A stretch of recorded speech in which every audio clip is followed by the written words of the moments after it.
Merhabalar, Yeşo ben. Uzak Doğu'yu çok seven ve her imkanı olduğunda sık sık Uzak Doğu'ya gelen biri olarak bu Tayland'a 5. gelişim. Bu videoda sizlerle bugün Bangkok'taki kendi gezimi paylaşıyor olacağım. Klasik turistik rotalardan, büyük anıtlardan daha uzakta bir gün geçiriyor olacağız. Türkiye'den uzun ve yorucu bir yolculukla geldim. O sebeple de günün sıcaklığına ve yorgunluk sonrasına alışmak için önce böyle bir nehir teknesine atladım, küfür küfür. Ve Icon Siam denen bu çok ihtişamlı bir alışveriş merkezi var Chao Phraya Nehri üzerinde. Oraya gidiyorum şimdi.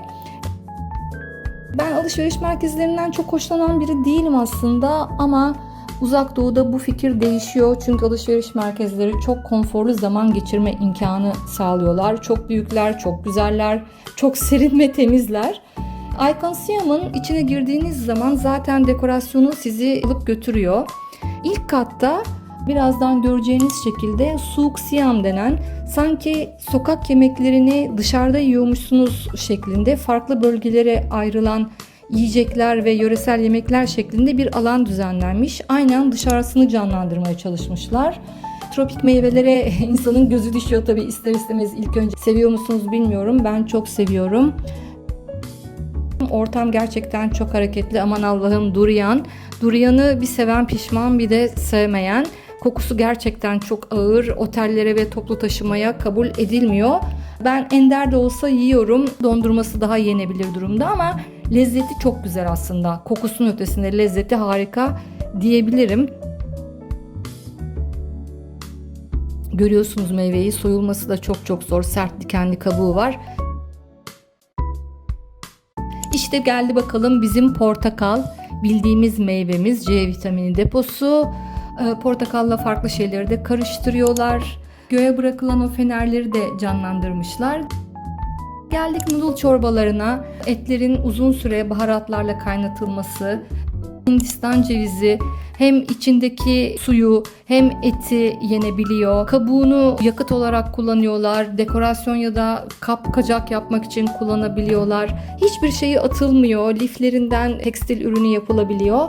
Zaten buranın endemik bitkisi ve her şeyinden yararlanıyorlar. Çok da iyi yapıyorlar. Aynı zamanda susuzluğu giderme anlamında da oldukça etkili. Eğer seviyorsanız farklı fiyatlara bulabilirsiniz.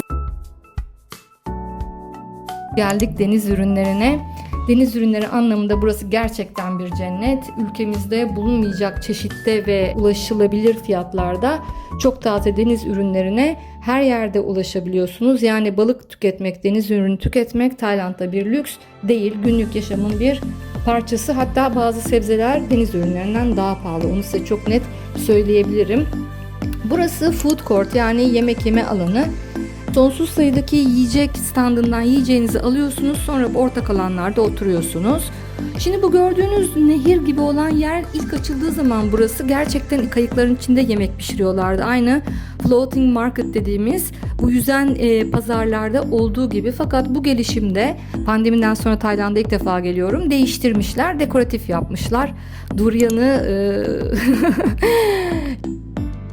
Şimdi de geldik kızartmalara. Aman Allah'ım o kadar çok kızartma var ki burada. Her şeyi kızartma ve en çok da palm yağı kullanılıyor maalesef.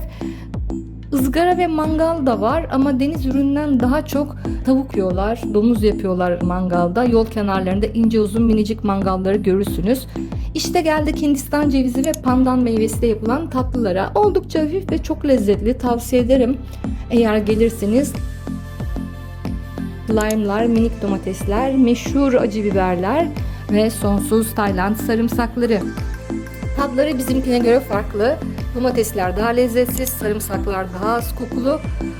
Bu devasa havanların içine işte yeşil fasulye, yeşil papaya, lime, küçük patlıcan, ince uzun fasulye, soya filizi, balık sosu, acı biber, sarımsak, hatta sokakta yapılan antik versiyonlarında kokuşmuş yani onlar olgunlaşmış diyorlar, yengeç de koyuyorlar. Bol bol şeker, soya sosu da yer fıstığı da konarak yapılan nefis bir salata. Ben bayılıyorum. Açıkçası salata ve taze sebze ihtiyacımı da en çok bununla karşılıyorum. Afiyet olsun bana. Gezmeye devam ediyorum ve geldiğim yerde şimdi kuş yuvasından elde edilmiş, o kolajenden elde edilmiş güzellik ürünleri var. Bunlar kırlangıç kuşunun yuvasından elde ediliyor. İşte meşhur Thai çayı, Thai tea, yıldız ana son demir, hindi gibi baharatlarla demlenen siyah çaydan elde ediliyor. İçine süt ve şeker de konuyor. Buzlu tüketiliyor. Çok çok lezzetli.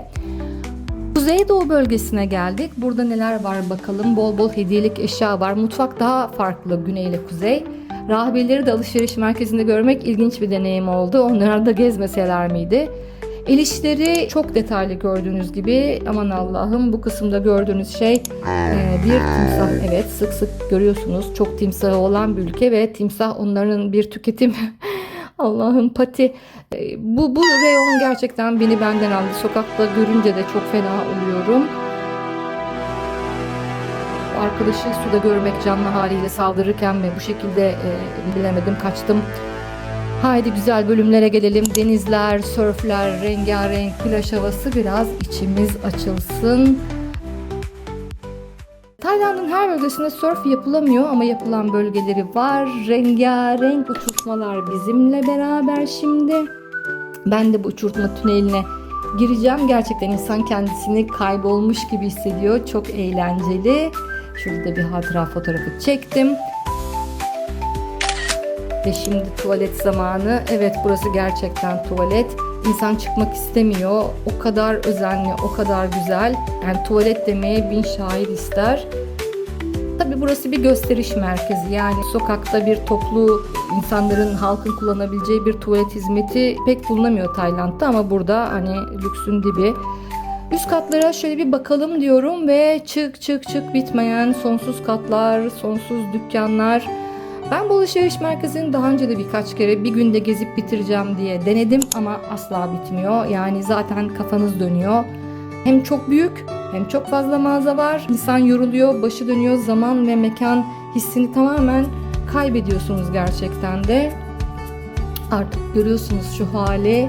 Tabii serin, temiz, huzurlu bir ortam. Sık sık aralarda minik kafeler de var. Asıl food court ve üst kattaki kafe katının dışında aralarda minik kafeler de var dinlenmeniz için. Devam ediyor katlar. Evet, nihayet gökyüzü.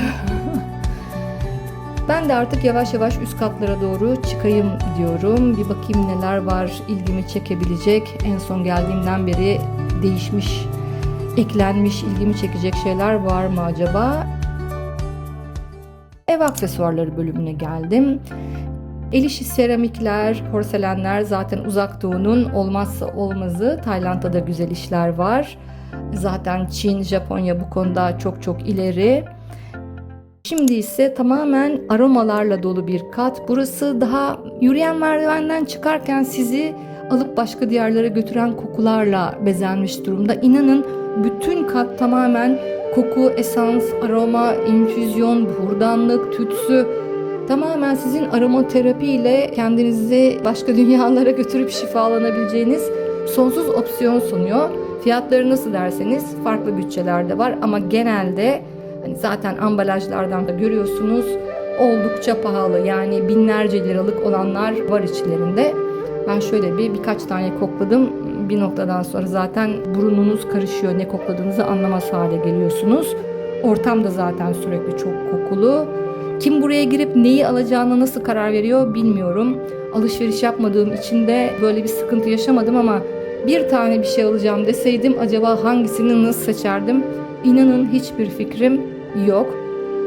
İşte içime doldurduğum o kokularla daha da üst kata çıkıyorum. Bu geldiğim kat artık lüks restoranların olduğu kat. Aşağıdaki gibi sokak yemekleri değil. Burada her restoranın kendine ait bölümü var, bir konsepti var, bir dekorasyonu var. Genelde Japon mutfağı ağırlıklı bu üst kat. Tayland'da da Japon kültürü, Japon malları, Japon mutfağı oldukça revaçta ve eleganlık göstergesi. Devasa heykeller, insanın gerçekten büyüleyici şekilde gözünü döndürüyor. Bir Hint restoranı da olmuş. Hint restoranlarına rastlıyorum ama genelde boş oluyorlar. İşte mochi, çok çok sevdiğim bir Japon tatlısı. Ben bunu yapmayı öğrendim. Artık evde de yapıyorum. Maneki Neko, çağıran kedi. Sağ elini sallamasıyla sol elini sallamasının farklı anlamları var. Şans ve bereket getirdiğine inanılıyor. Tayland'da ekmek yok, uzak doğuda olduğu gibi. Buğday ve süt ürünleri çok pahalı. Bakın bir yumurtalı ekmek 380 baht, yaklaşık 450 lira, dikkatinizi çekerim. Geldik ramenlere. Japonya'daki meşhur noodle çorbacıları diyeyim size, erişte çorbacıları. Bunlar sebzeli, etli, farklı tadlarda olabiliyor. Çok çok lezzetliler. Geleneksel Tay tatlılarının tatları birbirine oldukça benziyor. Çünkü ana maddeleri hemen hemen aynı. Hindistan cevizi kullanılıyor, pandan meyvesi kullanılıyor. Bazen içine tuhaf şekilde karides falan da konuyor. Tuzlu olabiliyorlar, tatlı tuzlu birlikte yiyorlar. Bu bölüntüye gerçekten aşık oldum. Suyun şeffaflığı, zerafeti, o şırıl şırıl sesiyle bölüntüler son derece transparan ve zarif şekilde elde edilmiş. Bakar mısınız şu minik kubbelere? Mekan algısı tamamen organik. Ayrıca Tayland'da böyle su içine gömülmüş restoranlara başka yerlerde de rastlanıyor. Chiang Mai'de de var bunlardan.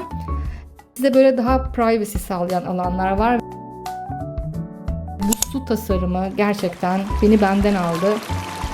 Şu anda duyamıyorsunuz ama oradaki müzikle birlikte suyun akışı, damlaları desen çiziyor ve renk de var. Yani inanılmaz bir şey. Bilmiyorum var mı başka yerde Türkiye'de, ben bundan bu kadar güzelini, bu şekilde bir şey görmemiştim. Starbucks'a geldik. Terası kapmış Starbucks. İster içeride oturun, dışarıya bakın. İsterseniz birazdan çıkacağız. Geniş terasa çıkın.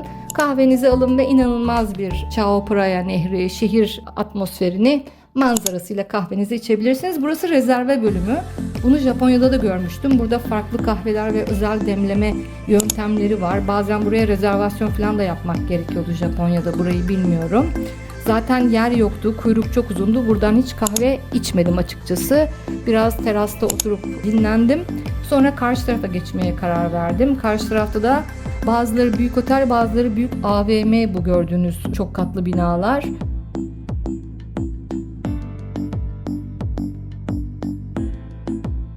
Yine bir anı fotoğrafı çektim. Aşağıda gördüğünüz tekneler farklı yerlerine gidiyorlar nehrin ve şehrin. Ben direkt karşıya geçeceğim. Karşıdaki alışveriş merkezine 6 baht ödeyerek geçebiliyorsunuz. Evet, yeterince serinledim, dinlendim. Alışveriş merkezi kapasitemi doldurdum. Hava erken kararıyor. Hava kararmadan önce de biraz antik tarafını gezmek istiyorum, karşı tarafın. O yüzden hedefim aslında Talat Noy bölgesi. Orası renovasyondan sonra bayağı böyle entelektüel, işte sanat galerilerinin, güzel kafelerin falan olduğu bir yere dönüşmüş durumda. Şu anda da görüyorsunuz böyle büyük hangarlar yapılmış. Bizde böyle Karaköy falan andırıyor. Fiyatlar gayet pahalı. Hani bir kahve normal fiyatının 2-3 kat fiyatı. Ben bir ice matcha latte aldım 7-Eleven'dan. Elime alıp yürüyerek devam etmek istedim. Çünkü otursam çok vakit geçecekti. Bakın bir sürü hurdacıya rastladım. Fakat şurada görmüş olduğunuz gibi bu bir sanatçının eseri. Bir eseri daha vardı.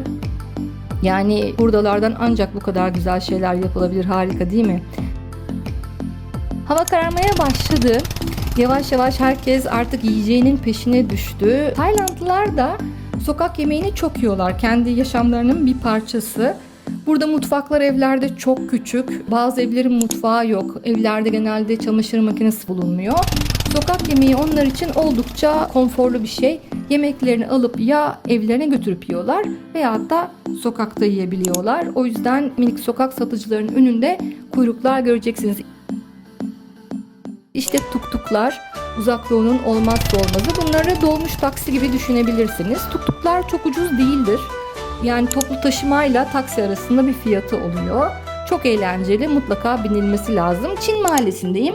Çin Mahallesi'nde bol bol kestane gördüm ve şaşırdım. Köpek balığı yüzgeci çorbası beni benden aldı ve çıktı yine karşımızda kuş yuvası. Yine bu kırlangıçların yuvasının et suyunda haşlanarak tamamen kolajene dönüştüğü, bedene çılgın kolajen yüklediği bir çorba bu. Deniz ürününün envai çeşidi, canlı canlı bütün o hayvancağızlar oradalar. Çok canlı Çin Mahallesi, cıvıl cıvıl, herkes sokakta gezen dolaşan. Roti yiyeceğim. Genelde muzlu yiyordum, bu defa mangolu yiyorum. 2 dakikada oluyor hemen. Yağda kızartıyorlar. Çok çok çok yağlı ama çok lezzetli. Genelde Nutellalı ve muzlu yiyorlar. Ben ise mangolu ve üzerine birazcık condensed milk dedikleri şey, aslında şekerli kıvamlı bir süt. Ve sonra Kaosar yoluna geldim. Bu yorgunluktan sonra burayı kafam hiç çekmeyecekti ama otobüs biletimi alacağım turizm acentası buradaydı. Çünkü 3 gün sonra başka bir şehre geçeceğim. Onu da sizle paylaşıyor olacağım. Sokağın hali saat 9 olmasına rağmen adeta sabaha karşı çılgın bir disco ortamı varmış gibi. İnsanlar çoluk çocuk geçiyorlar buradan. Buraya kadar izlediyseniz çok teşekkür ediyorum. Eğer beğendiyseniz lütfen abone olun, beğenin, paylaşın, destek olun. Ben de videolar yapmaya devam edeyim. Kendinize iyi bakın.